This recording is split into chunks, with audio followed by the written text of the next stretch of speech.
Get it. Welcome to another edition of Cajun Classic Cars TV. I am Flying Brian, and today I've got my good friend Jay with me. Jay, what are we going to talk about today? 57 Chevy Belair. But there's something a little bit different about this Belair. What do you got? I got a matching camper. Oh, yeah. This time on Cajun Classic Cars TV, we're in Pineville, Louisiana, on the banks of the Red River. Pineville is home to manufacturing giant Procter & Gamble and Louisiana Christian University, formerly Louisiana College. For you trivia buffs out there, Pineville was the original home of Louisiana State University. Who was its first superintendent? Civil War General William Tecumseh Sherman. The 57 Chevrolet is here. Sweet, smooth, and sassy. This is Chevrolet's new Bel Air two-door hardtop.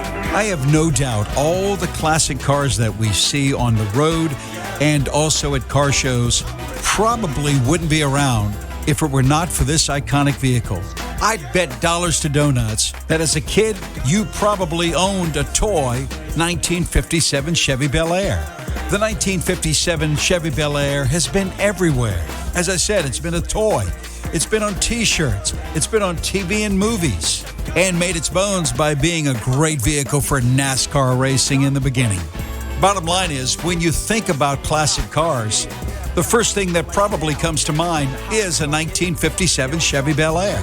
And today we're going to talk with Jay about his.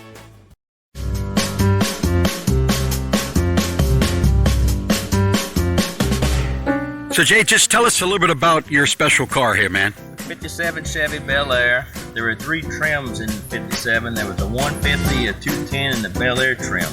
What's different about this Belair trim, it has the gold trim. So then back then, when you were racing the car, you look over and you see the gold, you knew who you were racing against.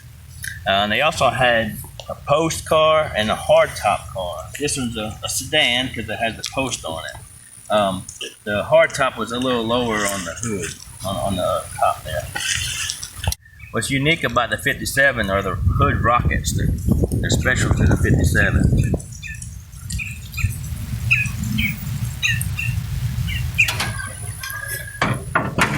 It's a 350, crate 350. Put in the electronic fuel ignition and pushes about 330 horsepower. Did you put this motor in yourself? I did. What did it have in it when you got it? It was another 350. It was a Marine 350 that I blew up.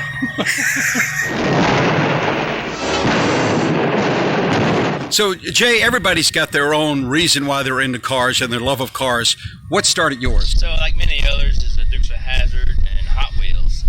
But the Hot Wheels always wanted to have like a trailer, like a camper trailer or a boat trailer, something along with my Hot Wheels. So you just decided, okay, this is what I'm going to do, Yep. but I'm going to do it grown-up size. I'm going to do it grown-up size. It took me a little while, but got it. So, Brian, I was raised as a Chevy man from day one. My dad, all he drives is Chevrolets. So, of course, naturally, I'm a Chevy guy myself. Just love the Chevys. They are dependable, and we'll always have Chevys. Let's take a look inside the camper. It's original stove. I just had it reporcelained. My wife designed and made this tabletop, which gets a lot of attention at car shows. I have the sink and the tankless water heater for the shower, and there's a toilet. And my 13-year-old daughter sleeps up here while we sleep down here. Another daughter sleeps on the table, bed, and third daughter sleeps on the floor. Of course, the microwave is not original to 62, but it matches this new fridge we have. Closet air conditioner, because I didn't want to put that bulky air conditioner like everybody else's camper on top of this 1962 Mobile Scout. Let's take a look at the interior. So we're inside the interior of Jay's 57 Chevy. Great job on the doors. Is that embroidered there or sticker? I didn't get a cap when I was like 12 years old, and I always liked the picture of the cap. So I found this embroidery shop in town who made this for me.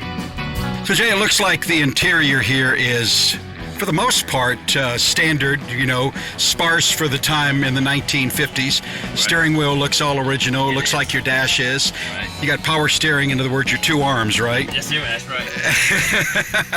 All right, you got arms like Popeye when you drive one of these. So, and of course, you put on some aftermarket gauges. Vintage air system. No, wow. A Bluetooth radio looks original. Now, does your clock work? It does not. Typical of a 1950s car trying to get the clock to work. The speedometer is this Garmin. Does your original speedometer work at all, or just not accurate? It does not work at all right now. And are you one of the fortunate people that have a 50s car that you can actually get the gas gauge to work? It works halfway. Yes, it works good. I know my gas gauge. Everybody knows that gas gauge. I know my gas gauge. And it's always smart to have aftermarket gauges so you don't blow ahead or I had to do that in my 1957 as well. Absolutely. Tell us about the seats, Jay, because obviously these are not original 1957 seats. Right, the front are bucket seats from IKEA. The back actually is the original seat that's just been matched to the front seats that were already in here. And of course, an addition that a lot of 1950s cars had, seat belts for the little ones when they travel. Exactly. To be legal, I had to have them for the kiddos. We had 2 car seats back there at one time. It was nice. So you were the coolest guy in a 1957 Chevy because you had car seats. At a car show, there were car seats in the back. Hey, I think it's time for us to go for a ride.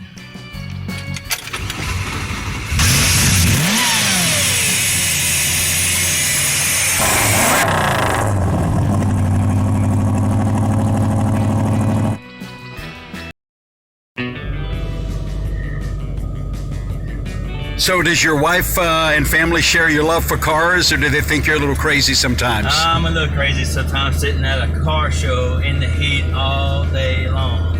They're like, oh no. They drive separately, right? Oh yeah, if they go. So I noticed you put on the external mirrors there, the extension mirrors. Very smart when you're pulling that old camper. Oh yeah, I wouldn't have it without it. So if you don't have the camper attached, Jade, are you able to take this thing and just really get down on her and see what that motor will do, or do you usually I baby it because I needed to pull the camper. It's my tow vehicle. It's not a trailer queen.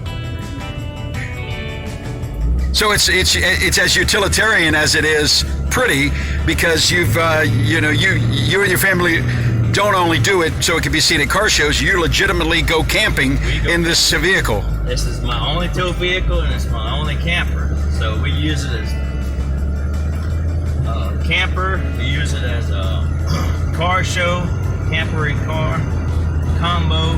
And everybody loves the camper at car shows. Nobody pays attention to the 57 Chevy. You told me something when we were emailing back and forth, and after we first met, that the car becomes the redheaded stepchild to the camper. That's exactly what happens. Then I go to a camper show. Of course, the car gets all the glory.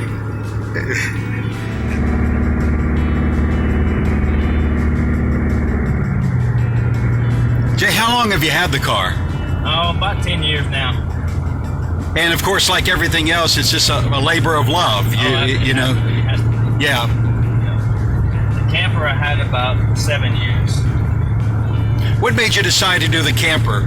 Well, Hot Wheels, I had some cars with the campers on it, and I just started to love that from then. And I found this camper behind someone's house one day, and he sold it to me for $100. So I brought it home and started digging into it, and I ended up having to take it down to the frame. So it took 4 years to obviously, this has been a labor of love, Jay, and you spent a lot of time and, of course, resources into it. But if you had a dream car, is there something that you would absolutely, if you won the lottery kind of money, that and they had the time, what would you want? 57 Chevy convertible. Which it's hard to find. Oh yeah, that's why I don't have one. So if you enjoy the ride, Absolutely. all right, we're going to head on back.